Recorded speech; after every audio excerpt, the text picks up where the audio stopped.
the vast majority of amateur golfers, you're slicing your hybrid.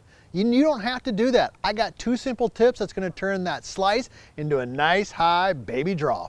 I'm PGA teaching professional Todd Kolb, Director of Instruction for US Golf TV. And this club right here, the hybrid, I love the hybrid. Why? Because you, our audience, the experienced golfer, you're hitting this club 6, 8, 12 times around. You have got to be able to control and match this hybrid if you're going to play good golf. So let's dive right into it. We're talking about the slice. Now the first thing you got to understand is that in general, the longer the club gets and the less loft a club has, the more prone golfers are to slicing it. So we're going to talk about why that is, and I'm going to give you something to look for in your backswing, and I'm going to give you a forward swing tip also, so we can really tie all of this stuff here together. So first of all, when a club gets longer and there becomes less loft on it, what happens is, in a nutshell, is it makes it more difficult to square the club face. Think of swinging something that had a really, like a telephone pole or something that like a fishing rod, something that was really long, and the end of it was a long ways away from you. It requires more energy to rotate that mass, to rotate that toe closed. All right, the shorter it is, the less effort it requires. So if I bring my hands in like this, it's very easy for me to rotate this. If I get this further away, I can still rotate it, but it requires more energy. Is it making sense?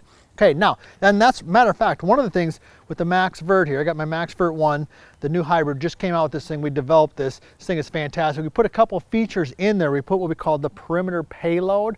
That's where we put some weight on the outside because it helps us rotate the face. And we also did some stuff with the shaft where we shifted the shaft. We call it the shaft shift. I know Nick came up with that. Nick, give him a thumbs up. All right, give that guy, all right, okay, enough credit for that guy, right? He came up with that concept, remove that shaft a little bit, and that helps square the face. So the vertical line swing here, the Max Vert's got some of that built into it.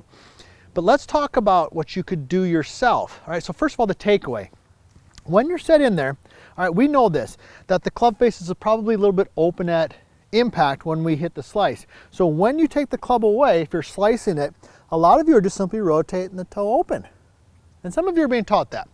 You know, traditional coaching, sometimes they'll teach toe up. See, here's a toe up, the toe up. And that, I mean, it's not terrible, okay?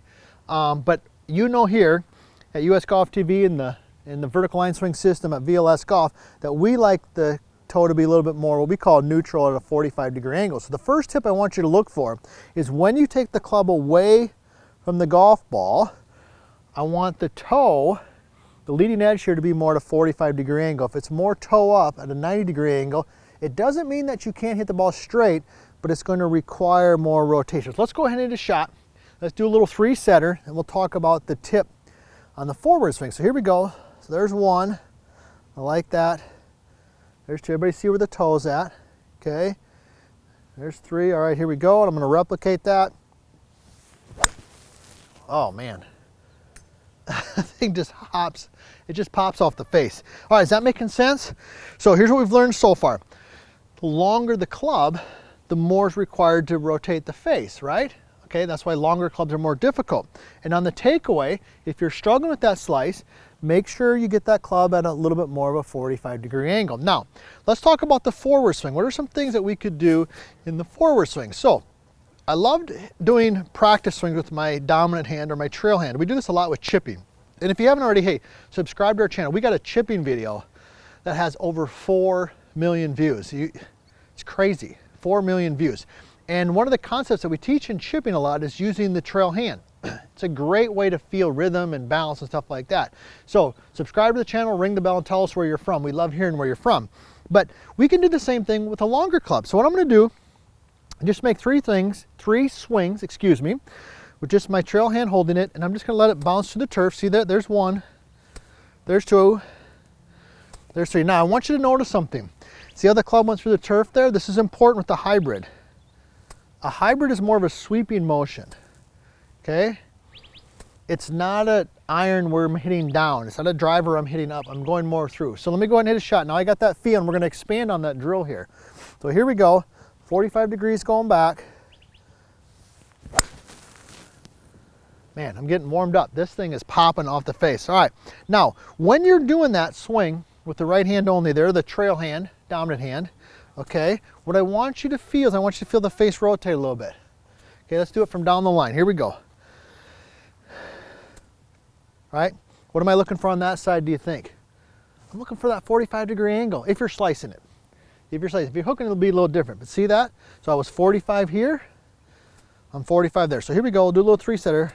There's one, there's two, there's three. Okay, now I got the feel, here we go. 45 degrees going back, 45 degrees going through. Yep, all day long. So no reason you should be slicing this golf club. This club is well designed, it's easy to hit. These couple tips right here, we're gonna turn that slice into a nice high baby draw.